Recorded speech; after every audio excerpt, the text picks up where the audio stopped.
Hello friends, welcome to INR Iffat novel reader. तो चलिए आज शुरू करते हैं लव द डेविल के चैप्टर 6 को, डर।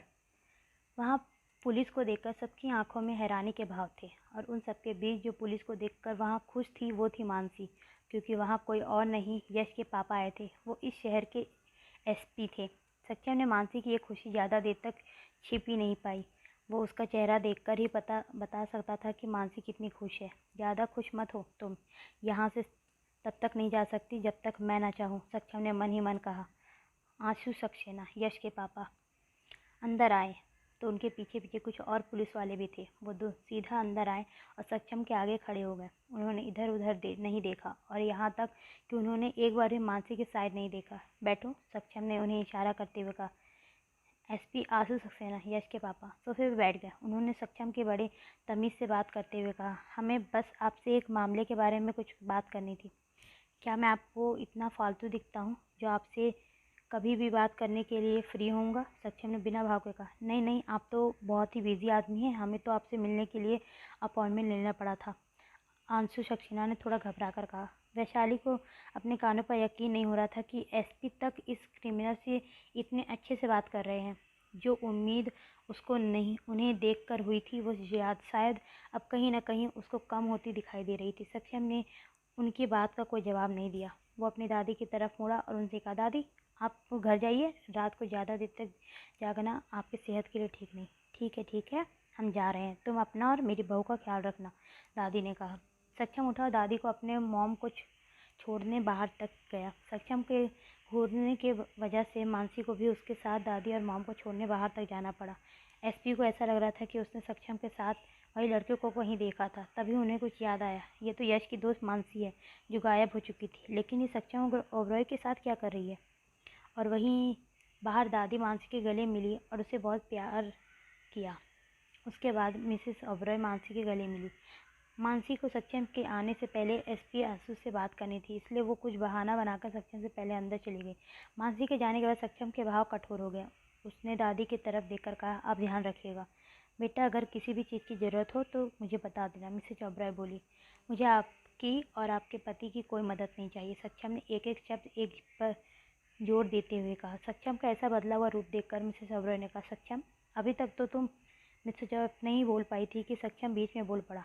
अभी तक मैं आपके साथ इसलिए अच्छा बिहेव कर रहा था क्योंकि मैं नहीं चाहता था कि किसी को भी हमारे बीच रिश्ते खराब होने के बारे में पता चले, इसलिए आप मुझसे ज़्यादा उम्मीद मत रखिए। इतना कहकर सक्षम वहाँ से चला गया। सक्षम को ऐसे जाते देख मिसेस ओबरॉय की आंखों में आंसू आ गए। तुम चिंता मत करो, मुझे लगता है कि वो लड़की जरूर सक्षम के दिल में तुम्हारे लिए वो करवाहट भरी है उसको मिटा देगी। तुमने देखा नहीं कि उस लड़की के आते ही हमारे सक्षम में कितने चेंज आ गया, दादी ने मिसेस ओबरॉय को समझाते हुए कहा। उनकी बात सुनने के बाद मिसेस ओबरॉय का दिल थोड़ा हल्का हो गया। उन्हें भी अब मानसी से काफ़ी ज़्यादा उम्मीदें बंधने लगी थी। उधर मानसी जैसी अंदर गई वो सीधे SP आंसू के सामने आकर खड़ी हो गई। SP आंसू भी उसको देखकर अचानक से खड़े हो गए। बेटा तुम यहाँ क्या कर रही हो? तुम्हारे घर वाले कितने परेशान हैं, तुम्हें पता भी है? आंसू सक्सेना बोला। अंकल वो मैं आपसे कुछ कहना चाहती हूँ, मानसी ने हाँफते हुए कहा। हाँ बोलो, क्या बात है? आंसू अंकल प्लीज़ मुझे, मानसी इतना ही बोल पाई थी कि पीछे से एक खतरनाक वॉइस आई। तो आप लोग एक दूसरे को जानते हो? सक्षम ठीक मानसी के पीछे ही खड़ा था। उसके हैंडसम फेस पर अभी गुस्सा साफ साफ दिखाई दे रहा था। सक्षम की आवाज़ सुनकर मानसी की सांसें रुक गई थी। उसको सक्षम का फेस देखकर ही डर लग रहा था। वो पहले वाला सक्षम जो एक शैतान से भी बदतर था, वो अब वापस आ चुका था, जो थोड़ी देर पहले कहीं गायब हो गया था। इसे भी आंसू ने डांटते हुए कहा, हाँ ये मेरी बेटी की दोस्त है। ये कुछ दिनों पहले गायब हो गई थी, इसलिए मैं इसको यहाँ देखकर शौक था। गायब नहीं हुई थी, ये मेरे साथ भाग कर यहाँ आई थी। हम एक दूसरे से प्यार करते हैं, इसलिए हम एक साथ रहते हैं, सक्षम ने सोफे के ऊपर बैठते हुए कहा। ओह अच्छा ऐसा है, आंसू सक्सेना ने कहा। मानसी का चेहरा पूरा सफ़ेद पड़ चुका था।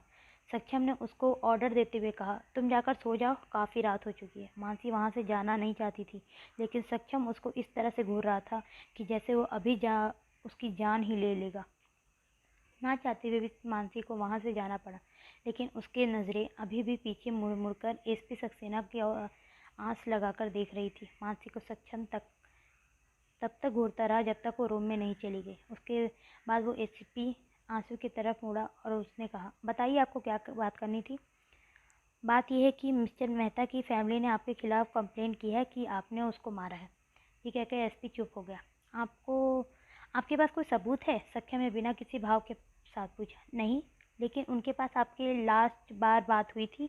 हम ये जानना चाहते हैं कि आपके उनके साथ क्या बात हुई थी। एसपी आंसू बोले। हमारी बात बिजनेस के सिलसिले में हुई थी, सक्षम ने कहा। ओह अच्छा। ये कहकर वो एसपी चुप हो गया। अगर आपकी पूछताछ खत्म हो गई हो तो क्या मैं सोने जा सकता हूँ? सक्षम बोला। हाँ आप जाइए, एसपी आंसू बोले। वो सीधे अपने घर चले गए। उन्होंने घर जाकर देखा कि उनका बेटा अभी भी बालकनी में खड़ा है। वो धीरे से अपने बेटे के पास गए। उन्होंने उसके कंधे पर हाथ रखा। सोए नहीं अभी तक? वो बोले। पापा क्या मानसी का कुछ पता चला? यश ने परेशान होते हुए पूछा। तभी आंसू सक्षम और मानसी का ख्याल आया और उन्होंने कहा, वो लड़की सक्षम ओबरॉय की प्रेमिका है और वो उसके साथ ही रहती है। तुम प्लीज़ उसके घर वालों को ये बात बता दो। वो खामखा परेशान हो रहे होंगे। आजकल के बच्चे भी ना। अपने पापा की बात सुनने के बाद यश के पैरों तले ज़मीन खिसक गई थी। उसने दोबारा से अपने पापा से पूछा, पापा आप ये क्या कह रहे हैं? मानसी सक्षम ओबरॉय की लवर है और वो उसके साथ रहती है? हाँ, क्या तुम उसके घर वालों को बता दोगे? आंसू सक्सेना बोले। यश को अब उनकी कोई बात सुनाई नहीं दे रही थी। वो धीरे से बुदबुदाया, मानसी मेरे साथ ऐसा नहीं कर सकती। वो किसी और की नहीं हो सकती। ये कहते हुए वो घर से बाहर निकल गया। आंसू सक्सेना ने चिल्लाकर कहा, अरे फ़ोन करके उसके घर वालों को बता दो।